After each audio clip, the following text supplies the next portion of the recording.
Good morning, Mark. Hey, that day has finally come. Our wedding is tomorrow. I can't wait. Oh, hey Beth. Yeah, finally, huh? So, how are things at home? You folks doing okay? It's been a while since you've been back.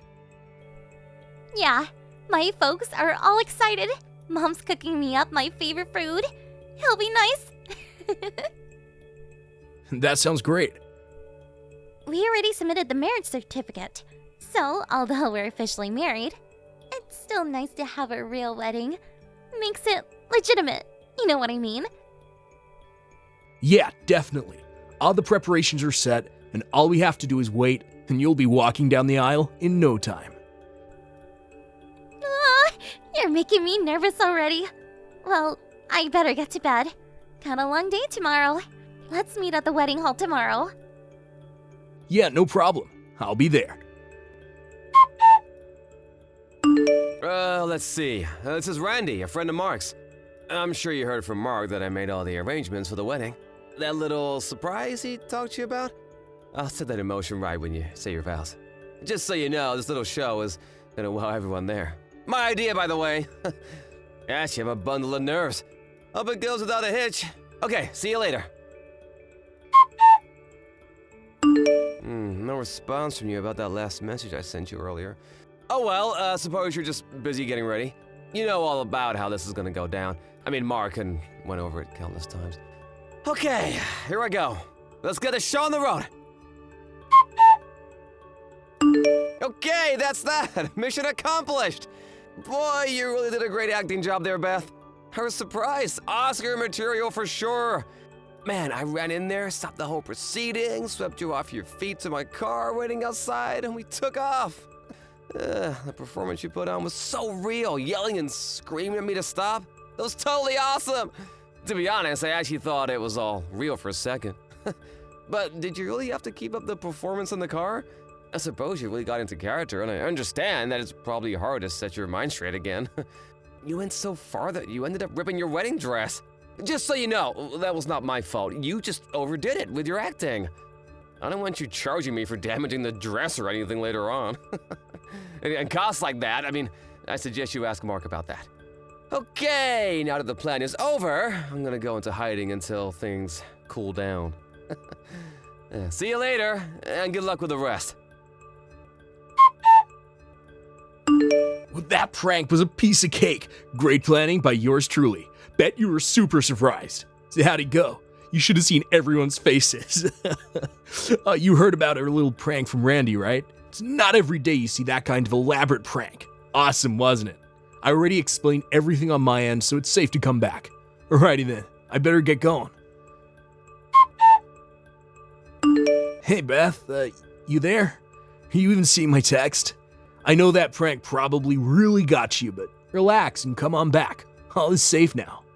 If you don't come back in time, all the scheduling for the wedding is gonna get all screwed up. Oh, I get it. That prank was a bit too much for you. You pissed off at me or something? Is that why you're not responding to my messages? Is that it? Or is this like your reverse playing a prank on me? Is that it? Come on, Beth. Women dream of such situations. It's like that famous movie. All women want to be in this kind of position at least once in their lives. This is a surprise that me and my friend Randy played on you. Something you'll remember for the rest of your life. Oh, come on, you should be overjoyed that it played out so smoothly. I'm serious. Please get back here ASAP. Hey, Beth, what's up? Where the hell are you? Stop being so stubborn. You know what you just did? You didn't get here, so we had no choice but to cancel the wedding. How could you do this? I'm not going to pay a cent for the cost. You know that, right? The bill's going to you. I told all the guests that you suddenly had a change of heart and took off with Randy. That the whole thing was actually real. That's true anyway, right? I mean, I can't even get a hold of Randy for God's sake. You're still with him, aren't you? You know what, Beth? I really didn't think you're that kind of woman. I had you pegged all wrong. I was completely snookered by you. How could you do this to me? The only thing left is divorce. Yeah, that's right, divorce. You're gonna pay for this too. I mean, literally. Mark? Finally, I was wondering when you were gonna respond. Where the hell you been? How could you run off with Randy like that? It was supposed to be a friggin' prank for God's sake. See, how does it feel to calm you like that? I was such an idiot. I thought I was the one playing the prank. Did Dad contact you? Huh? Dad? What are you talking about?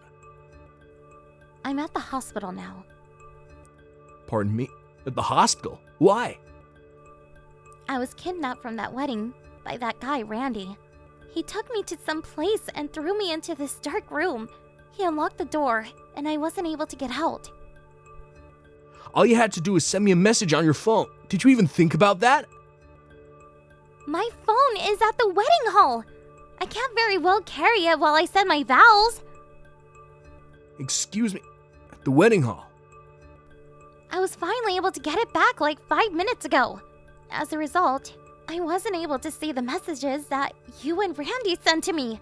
I never saw those messages. I had the fingerprint lock on it, so I wasn't able to get someone to check the messages either. And there seems to have been a total lack of communication between you and Randy. I'm sure you can comprehend the current situation, right? The current situation? Well, what do you mean? I'm saying all this time I wasn't able to get help from anybody. I was completely helpless. You serious? But I was only trying to...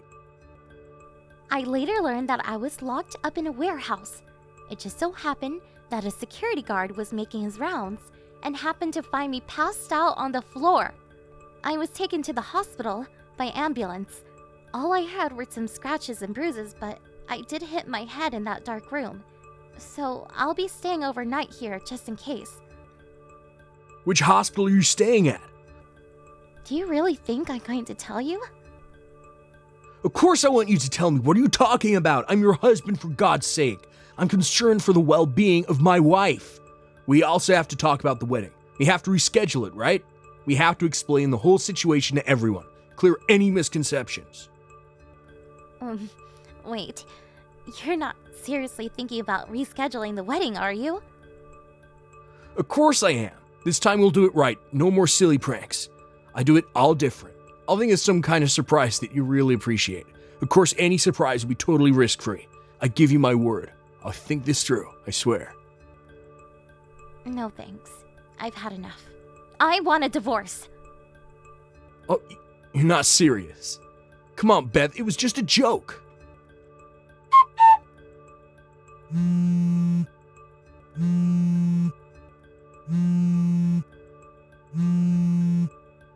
Hey, Beth, I know you're seeing this. Pick up. Why the hell did you hire a lawyer? I went to my dad's place after the conversation with you, and he told me to never come back home again. And then today, a lawyer you hired came to my place. What the heck is going on here, Beth? He's demanding that I pay damages to you and that I have to pay for the entire wedding. Seriously? What the hell is this, Beth? We're married. I'm married like a month. You can't do this. And you went ahead and canceled our honeymoon too?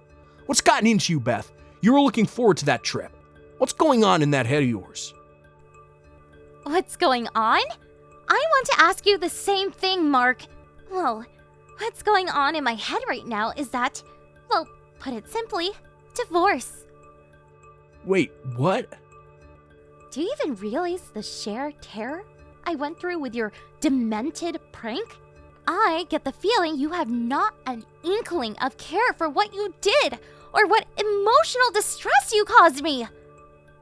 Come on, Beth, it was a wedding prank. Or surprise, and a pretty cool one at that.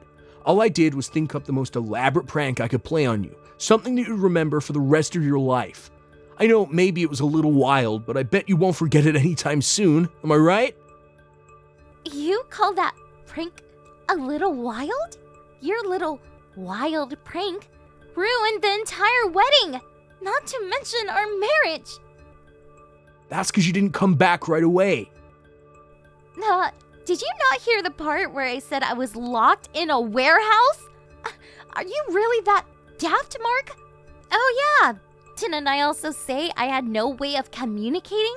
On top of that, you canceled the wedding and said that I actually did run off with Randy. You make me out to be a total tramp. I'm also thinking of suing you for defamation. Oh, hold it a second, wait, what? I want a divorce now. Not tomorrow or next week. Now! I don't want anything to do with you! Just being around you is trauma for me. Am I getting through to you, Mark? Please. I don't ever want to see you again. But I was only trying to make the wedding something unforgettable, something we could talk about for years to come. Hey, Beth, what the hell's going on? I just learned that both me and Randy, we just got fired from our jobs. Is this all you're doing? Please, Mark, not again. What do you mean, not again? This is serious business. This is our livelihood you're talking about. How are we supposed to pay you for damages and the cost of the wedding if we don't have jobs? You tell me, Beth. Lose my job and all payment stops. You're just making it worse for you. I'm sure you already heard where I was locked up after Randy kidnapped me from the wedding. Pardon me? That warehouse is owned by your company. The company that you and Randy work at. You use the company warehouse for your treacherous little prank. Do you really think that the company would simply look the other way? Do you guys really think you guys can keep your jobs after dragging the company into this, frankly, dangerous prank? But we were on... Anyways, you're barking up the wrong tree. I had nothing to do with you guys getting fired. The company made the decision all on their own. Then maybe you can talk to them, you know? Get them to forget the whole thing, that you aren't gonna press charges or anything, that we didn't mean any harm. Are you really asking me to help you? Yeah, it's the least you could do for your husband. Our divorce has already gone through, so I really don't know what you're talking about. Hold it. What did you just say? I was just getting to that. My lawyer submitted the divorce papers with your signature on it. So it's done. We already submitted all the papers at City Hall. It's all over. Kaput. You already submitted them. Yeah, that's right. Sooner the better, right? About the damages I was demanding, your folks paid the entire amount today. They said you'll be paying them back for it. Same with Randy. I just checked my bank account. He deposited the entire amount I was demanding. I got all I was asking for. Why stay married, right? But so soon? Couldn't you have waited? I mean, we loved each other all these years. How could you just drop it like that? It just seems so unexpected. You brought this all on yourself with that stupid prank. I thought you had more common sense, Mark. And please, did we really love each other like you said? Beth, come on, let's give this one more chance. What do you say? I'll think of a real interesting surprise for you this time. The safe kind, I swear. Are you still talking about surprises? What's this weird obsession with surprises, Mark? It's kind of creepy, to be honest. But the reason why you went through with the divorce is because you didn't appreciate my prank, right? Pardon me? So, please give me another chance. I don't understand you, Mark. Your goofy thought process really bewilders me. Beth, please. Goodbye forever, Mark. That guy. He couldn't figure out what he did wrong to the very end. I keep asking myself why I even fell for this guy, and however short, marrying that idiot. Considering the way that guy thinks, I was worried he would come barging into our house, demanding to talk to me. So, my parents and I decided to move to a neighboring town, some distance away from Mark. And what do you know? Just as I had foreseen, Randy and Mark came banging on my door late one night. They apparently thought we were still living there, and made quite a scene in front of the house. I guess they figured all would be resumed once I got back together with him, and probably thought that they could get their jobs back as well. But all they did was get arrested by the police for disorderly conduct and resisting arrest. Luckily, we weren't there anymore. Now, both of them had criminal records, and their prospects for a decent job went straight down the drain. The decision to move out and start a new life with my family was the best decision I made. I work remote, so there's no particular job position I'm tied to, so I'm sure they will never locate me again. No more silly pranks for me. Thank you for watching. Please subscribe and hit the like button. See you next time.